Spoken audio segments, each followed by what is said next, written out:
At the moment, there's this unclear picture of actually how to measure transcranial PBM device.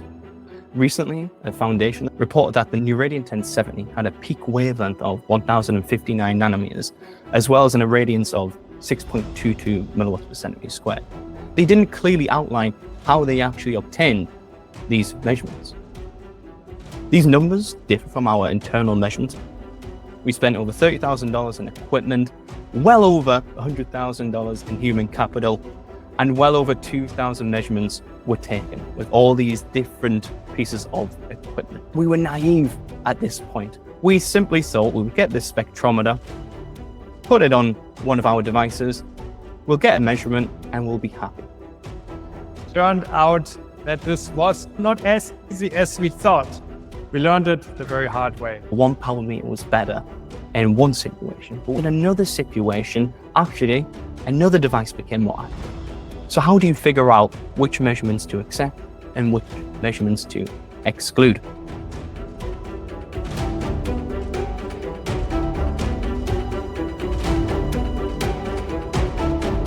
So Will Dixon graduated from the University of Edinburgh with a Master's of Science in Psychology of Mental Health and a Bachelor's of Science in Sports Science from Durham University.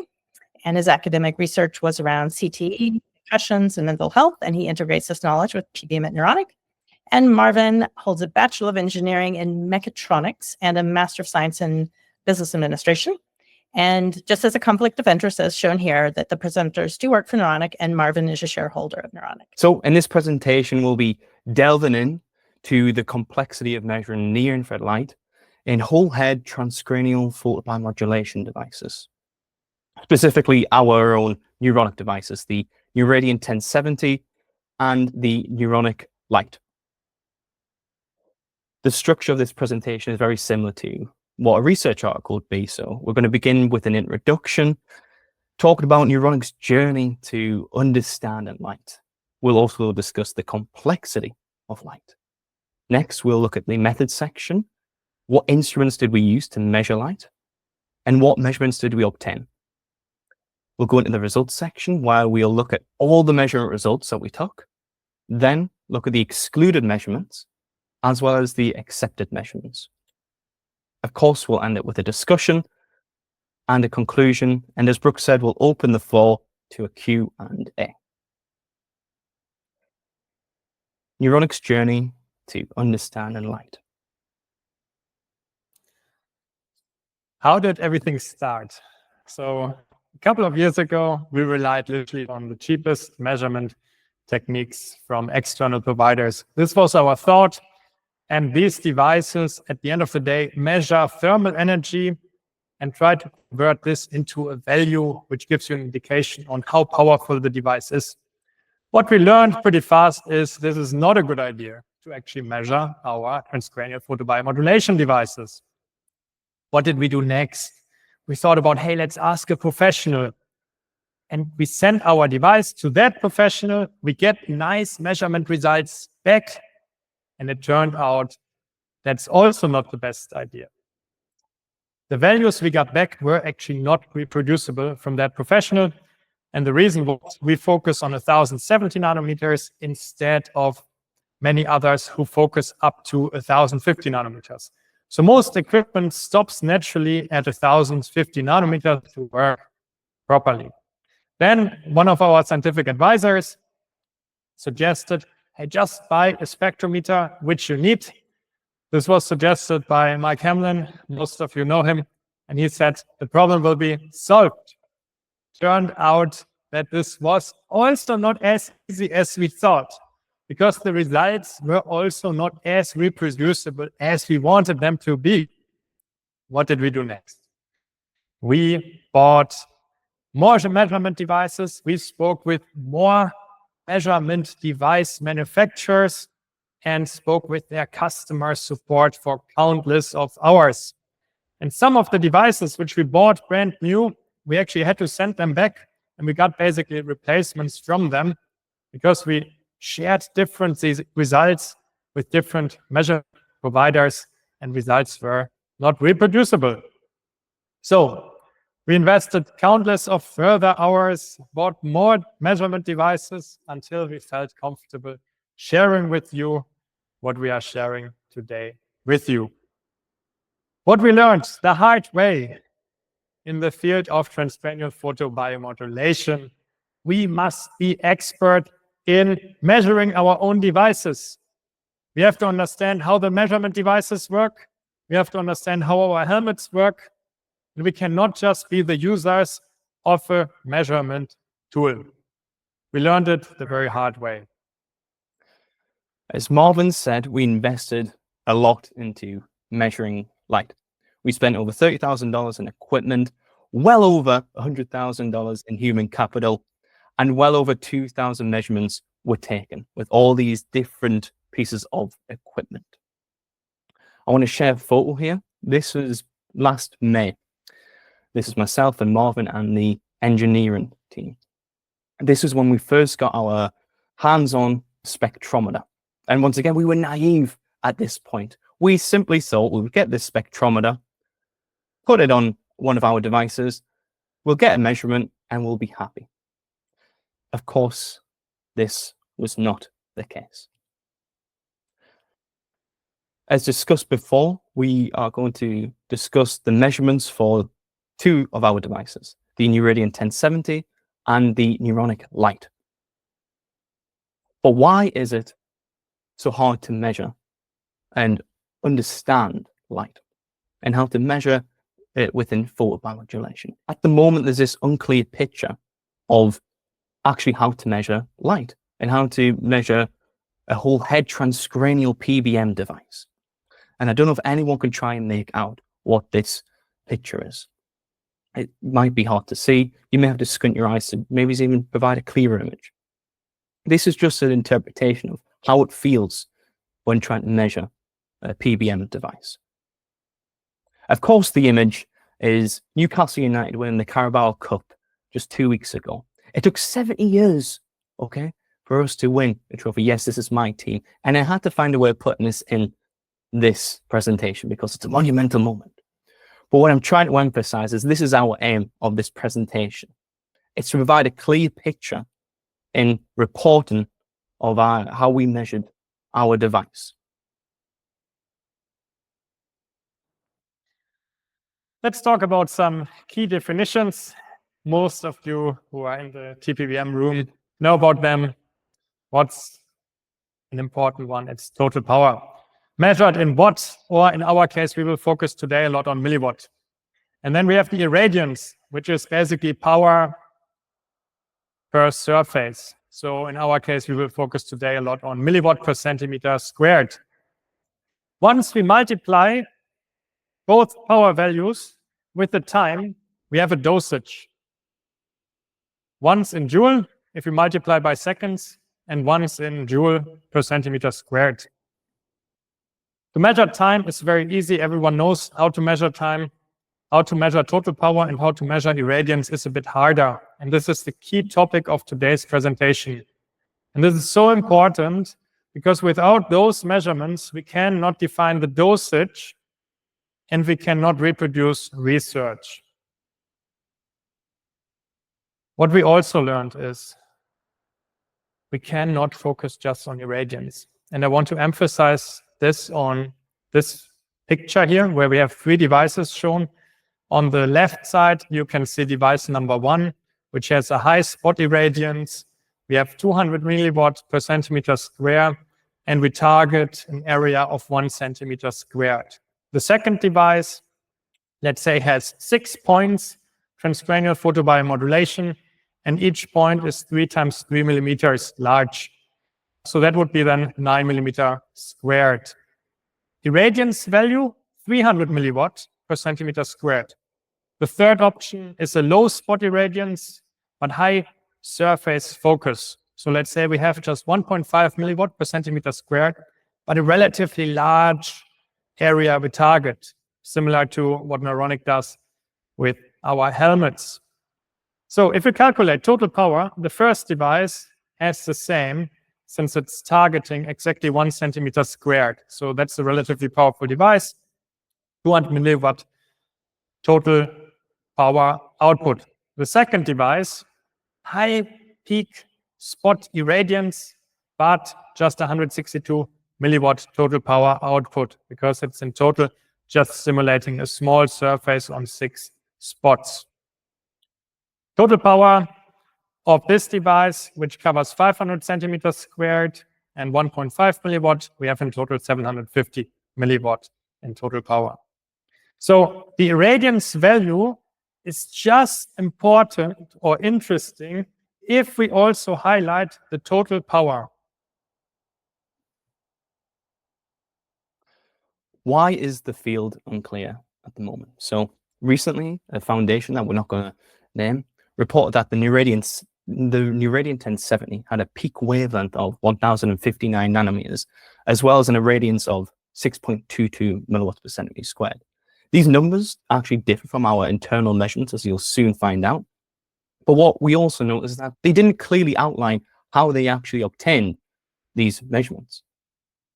So how can we really trust their methodological approach if they don't really give clear insight into how they measured our product? They also suggest that surface irradiance is more important than total power. Whereas Marvin's just elaborated on, surface irradiance and total power are vital factors for when truly evaluating the therapeutic dosage, especially in the realm of transcranial photobiomodulation devices. Another reason why the field seems somewhat unclear at the moment is that they compared these devices within the report that they did to the sun's irradiance, and they stated that the sun's irradiance was 135 milliwatts per centimeter square, and they didn't give a further explanation as to why the sun's irradiance they believe is 135 milliwatts per centimeter square. You see, a more realistic measurement could be taken from a summer's day in Scotland, for instance, where an optimistic irradiance would be around 80 milliwatts per centimeter squared. And that's still the whole spectrum of light. So why, once again, do we compare the whole spectrum of the sun to a near-infrared product? If we wanted to compare the near-infrared, it's technically 16% of the solar spectrum, which in this case could be up to 12.8 milliwatts per centimeter squared. Completely different value to 135 milliwatts per centimeter squared. But that's not just it.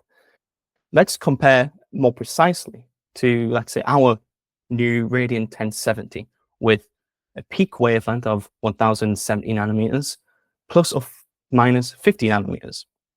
When we take this, so 100 nanometer bandwidth range, it actually accounts to just 2.29% of this irradiance. And this would give a realistic comparison of to 1.83 milliwatts per centimeter squared. And it's this misleading and cloudy discussions that we see still within the PBM field that leads to misinterpretations of what irradiance is right for transcranial PBM devices. So we all want the same thing within photobiomodulation, to advance the science and collaborate in an impactful way.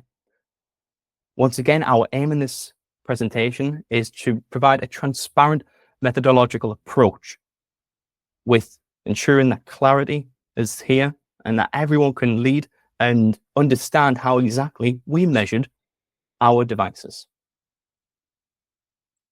The complexity of light. Let's begin. So everyone has their own version of what photobiomodulation is. So to us, in this presentation, photobiomodulation is an emerging therapeutic approach that utilizes light to treat various diseases and conditions and supports overall brain health. Knowing what wavelength and how much energy is being emitted from a PBM device is crucial to precisely understanding what dosage is needed for people to respond positively to near-infrared light.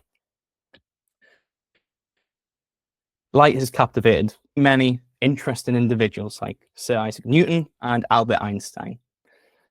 Newton's pioneering work in optics revealed that white light is somehow composed of red, orange, yellow, and green, which confuses me still to this day. It defies logical intuition. And light is an interplay of energy, fields, and particles, and it exists as electromagnetic radiation. And within this are photons, which are the smallest packet of light energy, and they move as a disturbance through this electromagnetic field at the speed of light.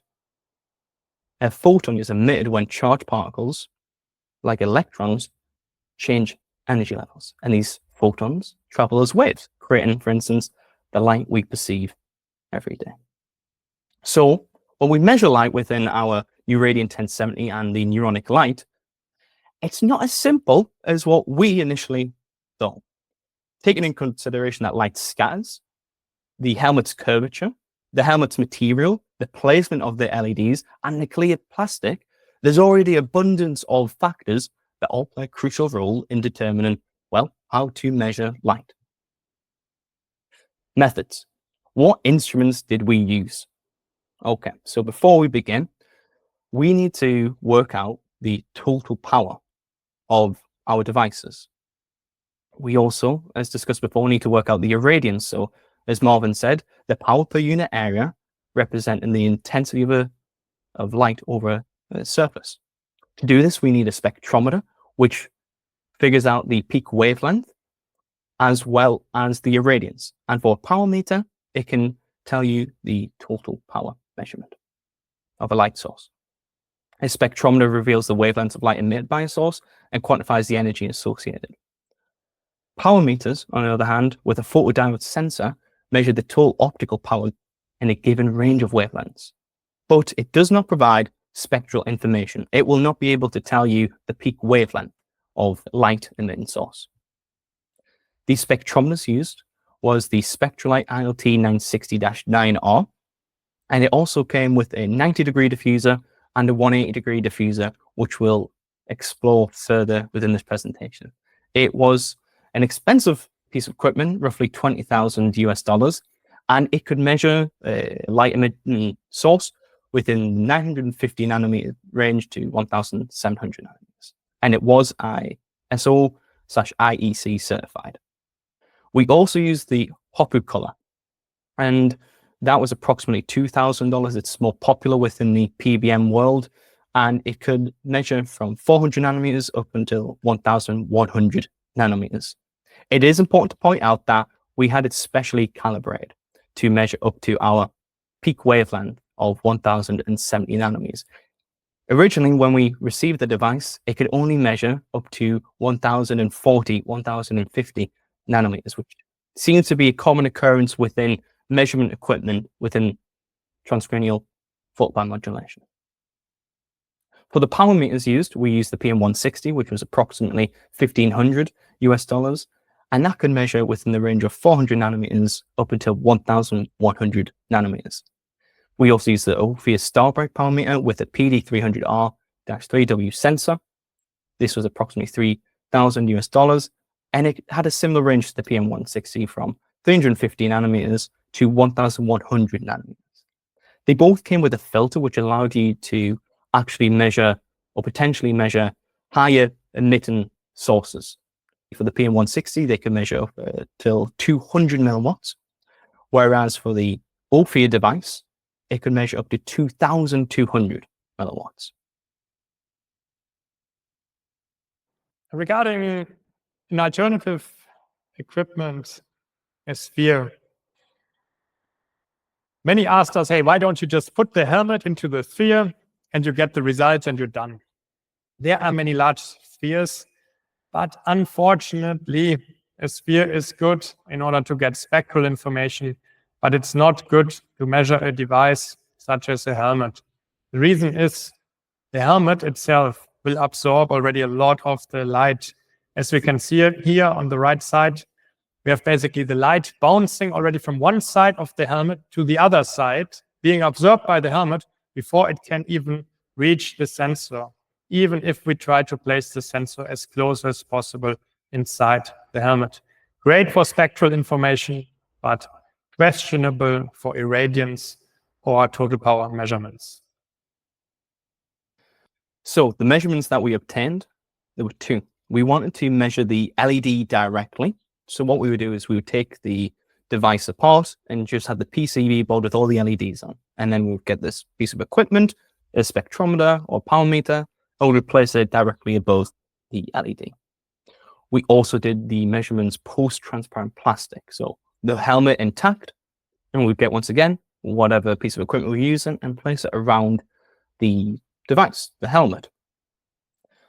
I do want to just quickly show you a video just to further illustrate this. So here you have the helmet. Of course, we would typically just put and place the diffuser of the spectrometer or the sensor of the power meter on top of this post-transparent plastic.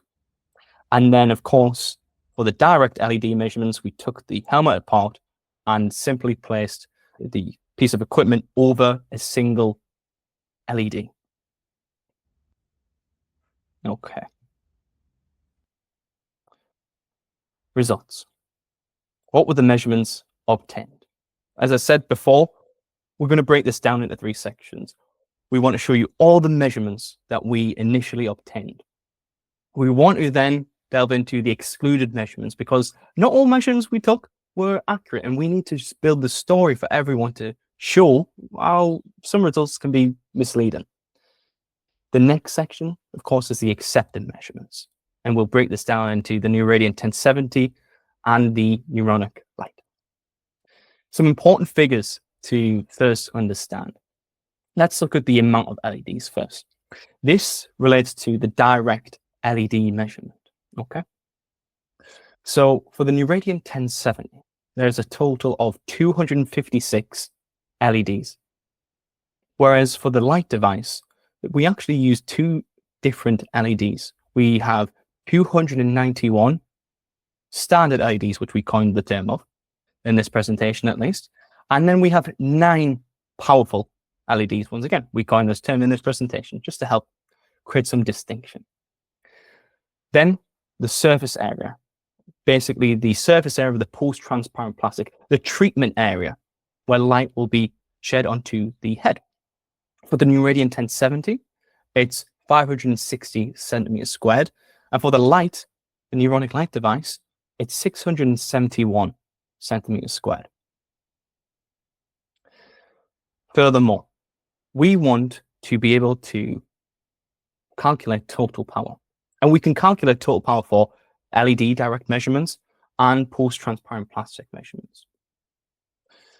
To do this, we would find out the average power of the LEDs, and we'll multiply by the amount of LEDs. And then for the direct LED measurements, we'll multiply by 0.95. Why? Because we want to compare, as I say, the total power to the post-transparent plastic. And of course, that includes the plastic. We did some internal measurements and worked out that the transparent plastic roughly accounts to 5% of impacting the total power output. So if we include this into the calculation, we should get a more realistic measurement. For the post-transparent plastic, it's also important to understand that with a power meter, as mentioned before, you can get total power, but you can't actually, in some devices, and our devices at least, you couldn't obtain the irradiance measurement and the power per surface area, the milliwatts per centimeter squared. However, you can calculate it, and you can calculate it by figuring out the diameter, figuring out the surface area of it. Then I'll give you an example. Using the Ophir device, it had a diameter of 1 centimeter. So to work out the surface area of this, you would do pi r squared. So in this case, it would be, well, radius, 0.5 squared times pi, which would equal 0.785 centimeters squared. And therefore, this measurement has to be multiplied by the reciprocal of 1.273. And this would give you the irradiance measurement. It's okay if people didn't follow. It took me and Marvin a very long time to understand this too. But once we have this irradiance measurement, what we can do is multiply by the total surface area of the helmet to give you the total power. Okay. So let's just briefly look at all the measurements. Let's look at the direct measurements speaking with. I'm not going to talk about all the measurements obtained. I'm just going to discuss the highlighted ones here. So let's look at the Neuradiance 1070. When we measured with the Ophir power meter, you can see that the total power, for instance, came to roughly 642 milliwatts. But then when we measured with the 90-degree diffuser, the spectrometer, you could calculate a total power of 1,200 milliwatts. And then with the same spectrometer, but with a different diffuser, a 180-degree diffuser, the total power came to just under 300 milliwatts. Confusing. Let's just look at one example for the light device. Now, when you look at the total power measurement, okay, with the 90-degree diffuser, you could initially argue, if we had just used this spectrometer, that the total power of the light device comes to 5,000 milliwatts. And just to note, on average, for every measure we did, at least 30 single measurements per value. Post-transparent plastic, the same story occurs, where for total power, for instance, you can see that actually, when we measure with the OF and the PM160 in this case, very similar results, very reproducible, very accurate potentially. But when we use the Hopper color spectrometer, you can see that the total power was so low. It was roughly 320 milliwatts. Once again, we look at the light device, and let's look at the irradiance this time of the powerful LEDs. You can see that with a 90-degree diffuser, it came to 97 milliwatts per centimeter squared. But once again, with a variant diffuser, you can see that actually it came to 13.67 milliwatts per centimeter squared. So how do you figure out which measurements to accept and which measurements to exclude? So on this slide, you can see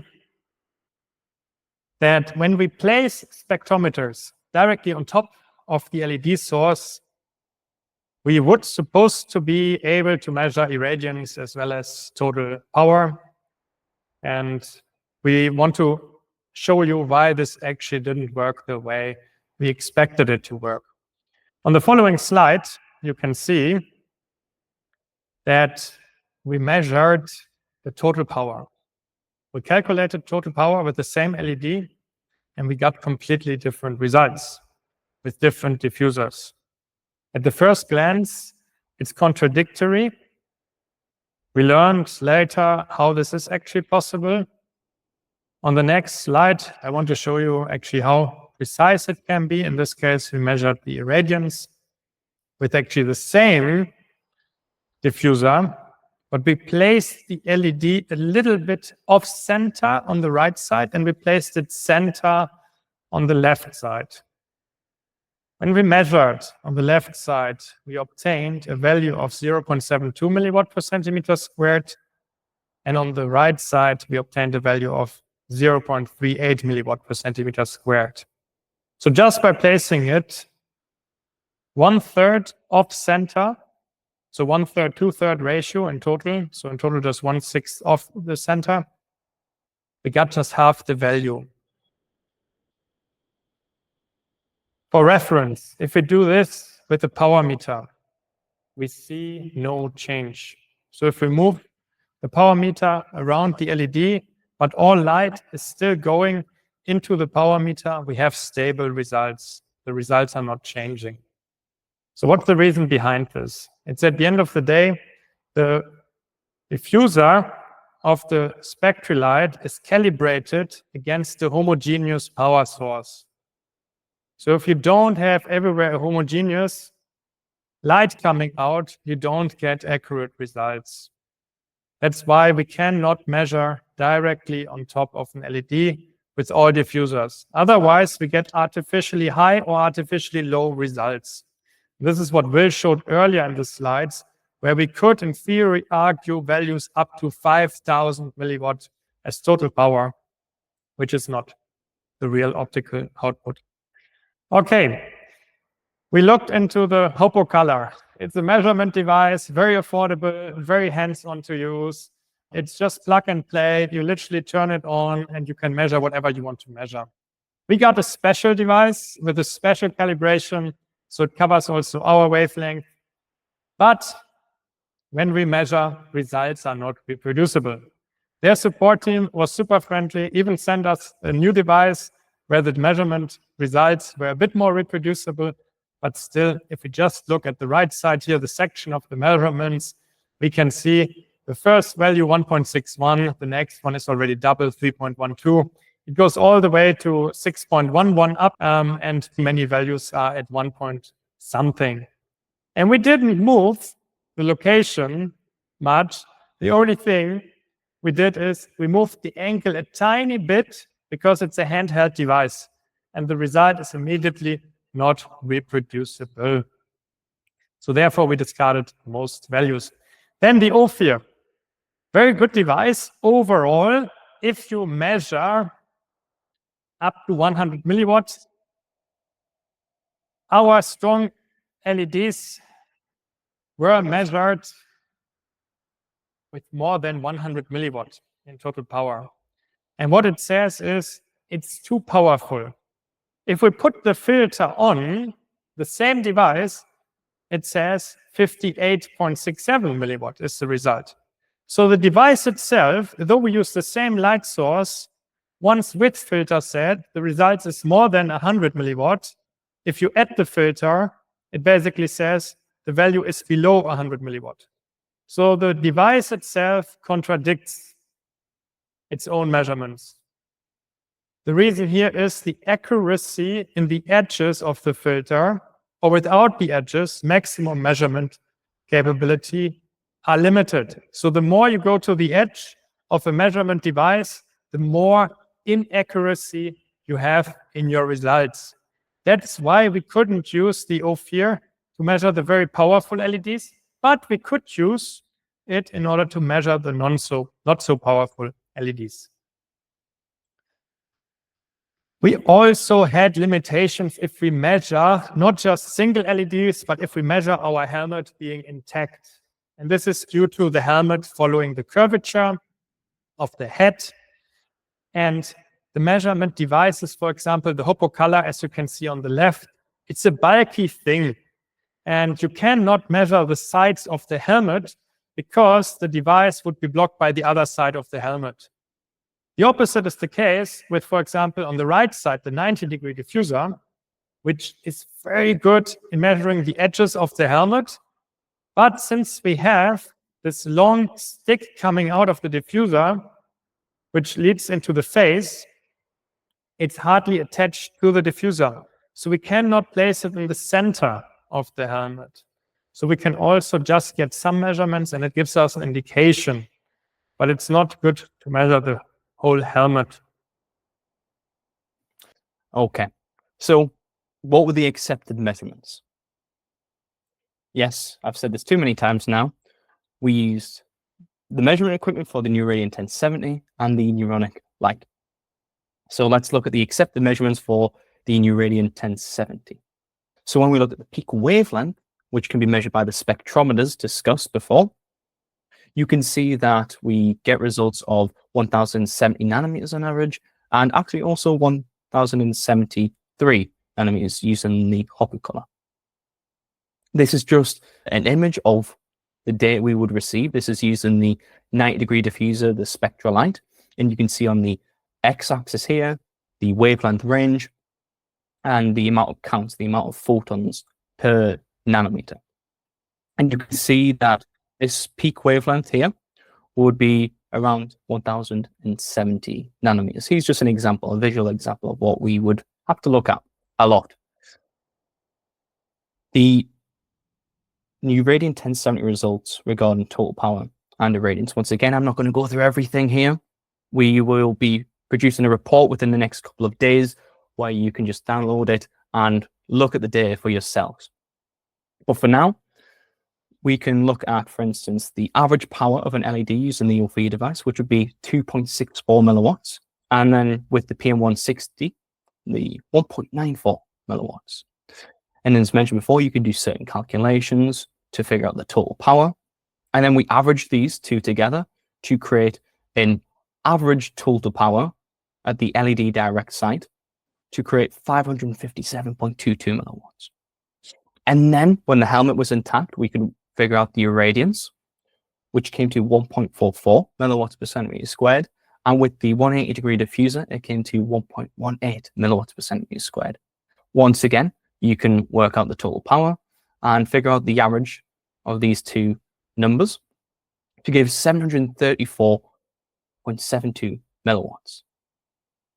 So overall, if we were to average the total power of the LED direct measurements and the post-transparent plastic measurement, you would obtain a total power output of 645.97 on the Uranium 1070. The irradiance across the whole 560 centimeters squared would be 1.31. And the peak wavelength, we found it to be 1071 nanometers. The light device. So just before we get into it, there are some things that we need to discuss about the light device. As mentioned before, we have 291 standard LEDs and 9 powerful LEDs. And of course, this encompasses what's encompassed within a total surface area of 671 centimeters squared. So when we look at the post-transparent plastic helmet, of course, the surface area is really important. But how do you divide out the surface area? How do you figure out how much coverage the standard LEDs have and how much surface area does the powerful LEDs cover? To be simple in our calculations, we just simply stated that the powerful LEDs will cover 1 centimeter squared per LED. So in total, the powerful LEDs would cover 9 centimeters squared. You see, the reality though is that light will diffract, light will scatter like a bullseye, with the center being the highest. And then slightly further out, the irradiance will drop, and then slightly further out, it will drop even further. But for simplicity, for these calculations, for this report, we're going to keep it as simple as we can. So yes, the light device can be conceptualized as 662 centimeters squared are covered by the standard LEDs, and for the powerful LEDs, as just said before, a total of 9 centimeters squared. One more point to discuss.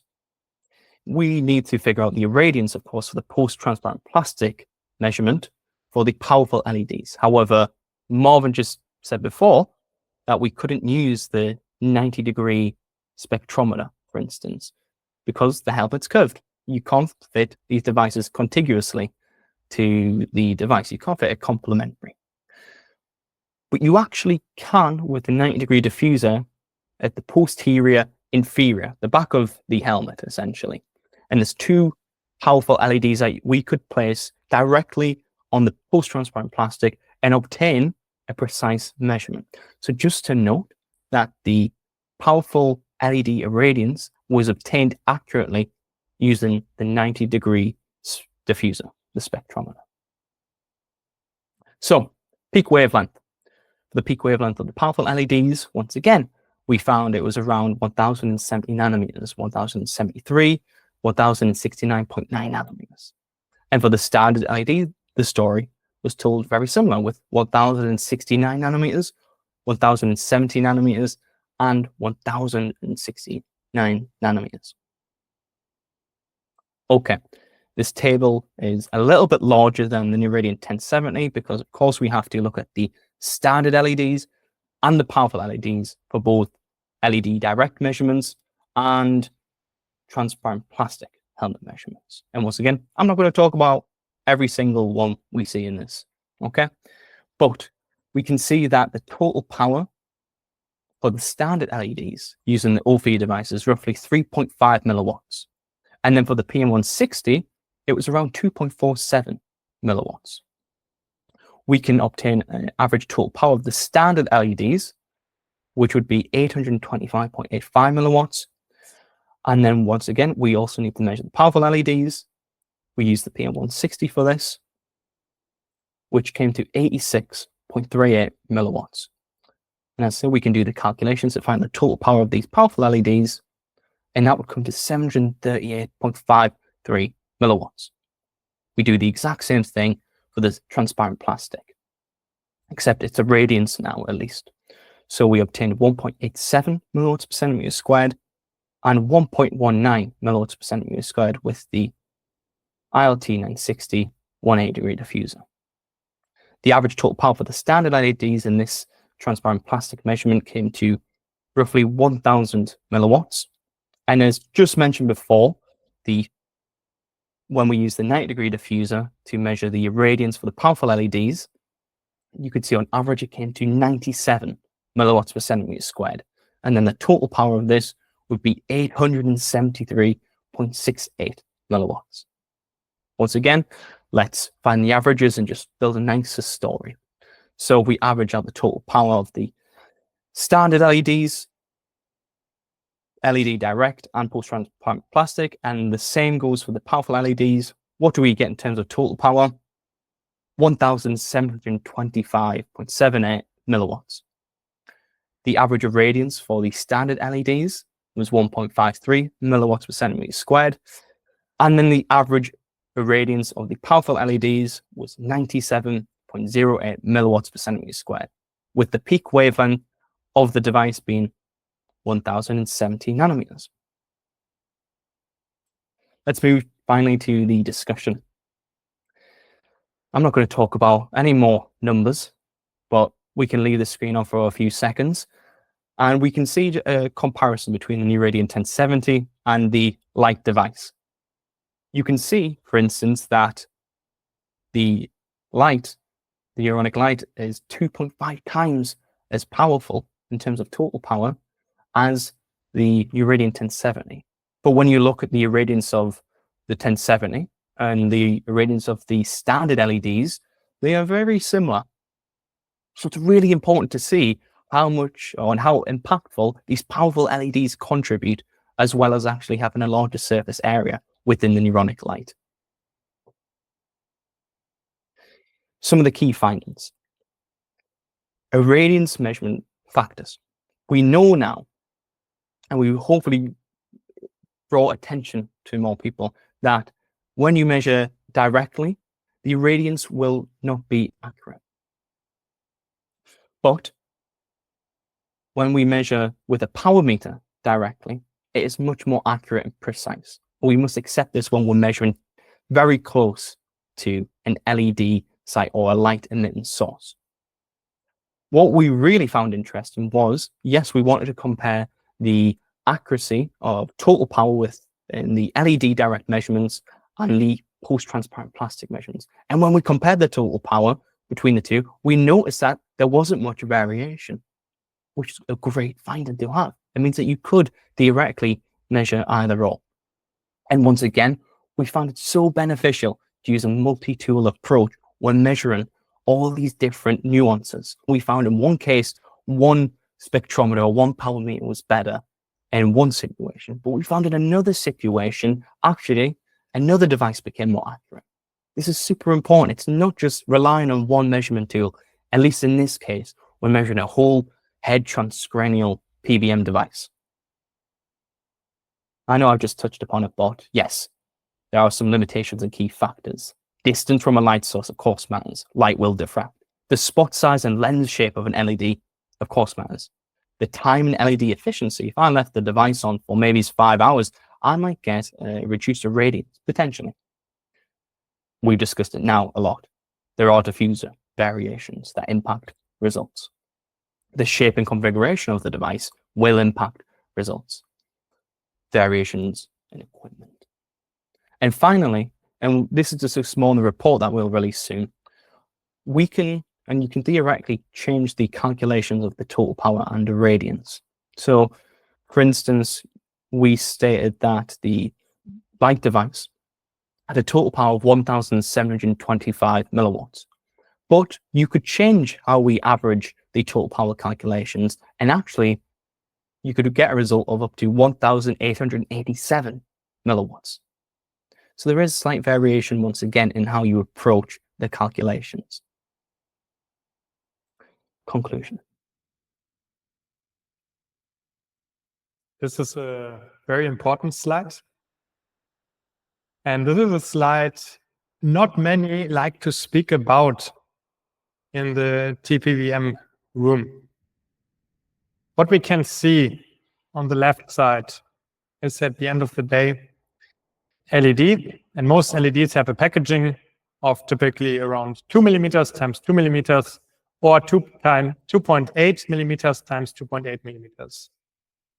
And let's say this LED has a total power of 100 milliwatt. This is all the energy this single LED emits. And what people would intuitively expect is an irradiance value of the same, 100 milliwatt per centimeter square. But this is not given.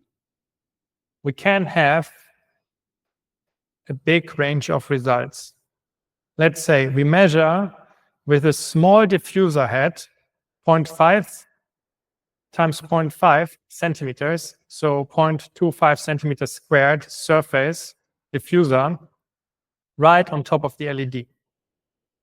We would get a result of 400 milliwatt per centimeter squared, because it balances out as if the total area of 1 full centimeter would have this irradiance, which is basically put on a quarter of a centimeter. Therefore, you multiply it by 4. Or if the diffuser has the size of exactly 1 centimeter squared surface area, and this captures all light, you end up exactly with the same value as you have in total power, just this time per centimeter squared, which makes sense. If the diffuser is larger, let's say 5 centimeters squared, you end up with a fifth of the total power per centimeter squared, because all the energy is divided to an area of 5 centimeters squared. What everyone knows is that the further you go away from the light source, the lower the irradiance. But in this case, you have also an implication on the measurement device itself. It's actually not about the distance. We could also move them all together, and it's about the size of the diffuser and where you measure.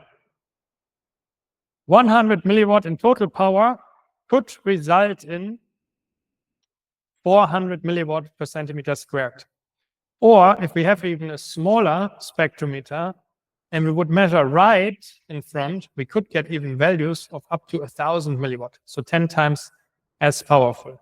10 times as powerful is obviously, in terms of energy, complete nonsense. We just, at the end of the day, focus this energy on a smaller surface and therefore have a higher theoretical value as if we would have this energy on the full centimeter squared. That's why irradiance is just important if it's combined with total power, as we can see here again on the slide from the beginning. So device number 1, for example, high spot irradiance, single point focus. If this single point is 1 centimeter squared, we have the same value in irradiance and total power. So both is 200 milliwatt or 200 milliwatt per centimeter squared. Device number 2 again, multi-point focus, let's say very high peak irradiance, but very small surfaces. So we might end up actually with a relatively low total power. Or device number 3 looks intuitively like this is the weakest device, but in this calculation shown as the most powerful device, you multiply basically the irradiance by the surface and you have a pretty high total power value. So we believe that in this presentation, hopefully we came across as very transparent. We want to ensure that our reporting, our methodological approach can be well criticized by everyone first and foremost, and then we can develop from this. We believe that transparency is key in order to develop the PBM field. And as a result, we want to now just discuss with everyone our findings and how well we had this approach. We did all these measurements in order to make research easier reproducible, because we believe dosimetry needs to be transparently communicated for researchers in order to achieve reproducible results.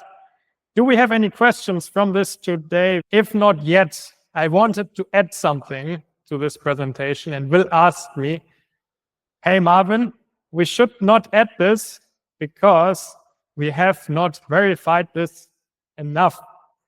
And this is, hey, how did you guys from the product development actually approach this? And I asked one of our electrical engineers, hey, what's actually the calculated optical power? Because when you design a product and the light device we designed fully in-house, all the electronics, all the firmware, all designed by Neuronic in-house, we obviously did the calculation of the optical power before we even built anything. And we were 5% off the value Will just measured. I would say this is partially also luck that we were so close, because the variety in the measurement results we saw was relatively big. But the more averages you typically build, the closer you are. And this calculated value from the electrical engineer, Will didn't know about, and I wanted to add this as a surprise slide into this presentation, but they were actually just 5% off. So we are very happy about the results we have, but we are also very happy to be attacked. Debate the results we just shared, debate if you have potentially a different opinion, and we want to learn with you. We want to put this all into a paper, and we want to publish it, and we want to stay with you on top of this.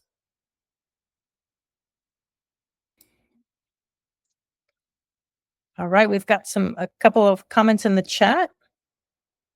Rain Cloud is asking, V-Light has significantly more independent published research than Neuronic does, so it seems a higher irradiance creates stronger results. Do you have anything to justify the lower irradiance theory? And the second part would be, how would hair affect your helmet shape? I think it's a fantastic question. So V-Light, I think, did a fantastic job in their research. They are on the market for at least 10 years longer than Neuronic actually exists. So therefore, they have much more research published with their devices. We have currently 10 plus ongoing studies with our own devices, and irradiance matters. We don't know yet to what extent, and we know total power matters as well a lot. So back in the days, we just focused on irradiance. And this will change. How would hair affect your helmet shape? It's a very good question. And I said we will not talk against anyone here, because we measured also many other devices on the market, and we will not share any of the results we measured. But hair affects a lot, and pigmentation of the skin affects a lot the results you can achieve with TPBM. What I know about other devices, I don't want to point at V-Light specifically. I know there are many other device companies which have a similar shape with high spot irradiance. What happens is the device doesn't remove the hair. What it does, it keeps it relatively close to the skull, but the hair is still in between, unfortunately. It's not like you shave the hair off, because even if you would have just a small spot irradiance, if you're unlucky, you have just a few hairs below, and basically all the energy is being absorbed by these, let's call it, few hair below the LED. But if you have a high surface area you target, you have still a lot of light which scatters through the hair, because the hair is not just absorbing, it's also scattering and reflecting the light, and some end up in, at the end of the day, the skull. All right, the next question was Andy Olson. Great job. I love the transparency. Look forward to industry standardization. Have you evaluated LEDs with reflectors or light wells of varying foci? Actually, I'm not sure if I understand the question correctly, because if the LED would have a reflector, it would remind me a little bit of a light bulb, which is placed in basically a shape where you have reflectors on the side in order to get the light into one direction. So how LEDs are typically built is you have the chip in the bottom, you have a packaging around them, and then sometimes you have no lens. So you have almost 180 degrees, the light coming out. It's typically around 160, 140 degrees, or you have a lens. If you have a lens, you typically have around 30 degrees, 45 degrees. Some have also a sharper lens, let's say 15 degrees. Since we focus on a relatively high surface area, we have most of our LEDs in the light device without a lens, except the strong LEDs we have with a lens, and that's a 30-degree lens. The Neuradiant device has all lights with a lens, but overall, we don't believe that it matters actually too much. So it's also sometimes about the availability, and it would matter potentially more if we would just focus on one single spot. But once the light reaches the tissue, we have anyway scattering. That's often forgotten. Even if we use a laser and we focus on one spot, a lot of the light scatters immediately when it reaches tissue. And the rest just appear to be some comments. Excellent presentation. We see how difficult it is to obtain optimal dose measurements. And then a comment, maybe if everyone was bald, that might be optimal. It would. And low pigmentation, unfortunately, yes. The counter side would be we could increase intensity. Okay, we have another question. Did you take the effect of pulsing into account when measuring irradiance? It's a very good question. And this is something we didn't know for a very long time. And actually, one of our consumer advisory board members asked us this question in a different manner. The question was, hey, what's actually the power output if we have a duty cycle of 50%? So we have basically a pulsing in the light. And we weren't sure if the intensity drops by, let's say, 50%, as it would be expected if duty cycle is 50%, or if it would be potentially a bit more, similar to a light bulb. It takes a few milliseconds till it turns on and a few milliseconds till it turns off. And it turned out that the results are pretty much linear to the duty cycle. So if you have a pulse light, it doesn't depend actually on the hertz, let's say 10 hertz, 20 hertz, 30 hertz, 40 hertz, whatsoever. It depends actually on the duty cycle. So the irradiance goes down with the duty cycle. So let's say we have 70% intensity. We have at a 70% duty cycle, we have 70% intensity. There's maybe plus minus less than 1% in difference in the measurements we obtained. And there's no difference, for example, if we have 10 hertz or 40 hertz. It's solely due to the duty cycle. And therefore, duty cycle can reduce the intensity very well. From a research perspective, it might be different. Because pulse light, though it might have a lower intensity, could be more beneficial if we would look at the dosage. And the reason is, for us humans, 40 hertz is almost like a stable light. But for a cell to have 40 times a break in a second might be a lot to achieve biochemical reactions. But this is not the topic of this presentation today. We've got one more question. Andy Olson, again, thank you. How important is the density of the LED pattern? I believe that there are some broader benefits across the whole body of localized PBM. At the same time, most products in this field are focused on specific body locations, indicating that focused treatment is critical. What is your point of view? I see myself in the middle. I love the systemic effect. I think it's got a lot to offer. And we need, in terms of developing the research, fitting that into our model of how to conceptualize PBM and how that impacts transcranial photobiomodulation. And I do think it does have an impact actually where you do place the light. If I place the helmet on my foot, for instance, I think place it on my head would be a bit more effective. But I do agree, I've saw the research where you can place it on your forearm and it does have an impact, of course, on cognition. And I think it's about figuring out actually how the systemic effect has an impact on, for us, the cognition of brain health, and fitting that into the story of the direct effect as well. So it's part of the puzzle, both systemic and direct. How I would respond is, I believe in the systemic effect, and I believe also in the targeted approach. And most likely, if you want to target your brain, better target your brain. And by targeting your brain, you most likely target also other parts of your body. if you focus on wound healing, for example, with let it be red light, most likely our device is not the first choice. It's maybe one of the last choices.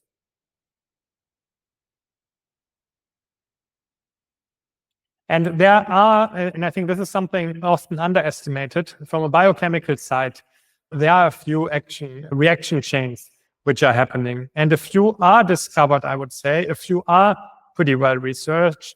A few others are, I would say, more conceptualized. And we need a lot more research in order to understand what's actually going on. And I think this is also the time when light therapy will become, as everyone also at Walt, for example, states, become mainstream medicine. We are just unfortunately, a few years away, but there will be a tipping point. This is what we believe. All right, we have a question for Will. Rain Cloud, don't ask what Will had in his freezer, but have you considered using cadavers to measure penetration through the scalp? Okay, when you put it like that, it sounds like I've got a human skull in my freezer. It's completely different. It was a pig skull. Yes, we did some internal measurements on the penetration and the irradiance, for instance, of how impactful a pig skull would be on irradiance. And yeah, it's impactful, which is once again another reason why I think incorporating this systemic approach or the systemic effect into conceptualization of PBM. At the end of the day, we see research out of that clearly shows, even with the transcranial device, on top of the head, it has to go through so many layers. And yeah, it's so impactful. We see this within fMRI studies, EEG studies, FNIRs. So it does work.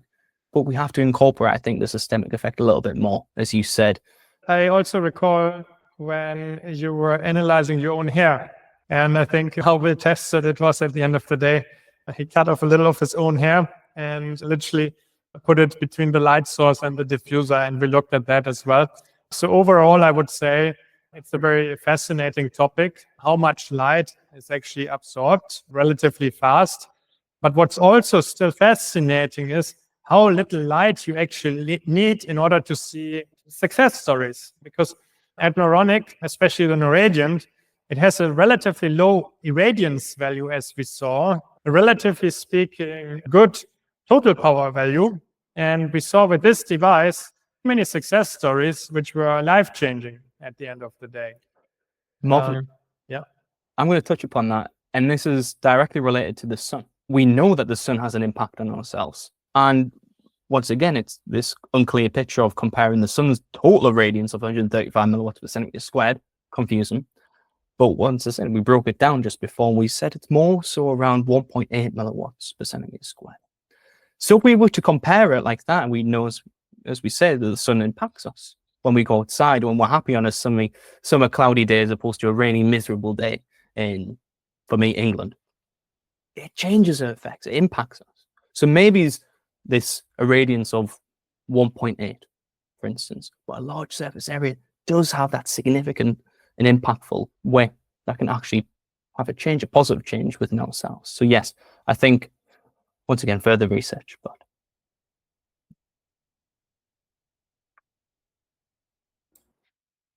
Have any other questions?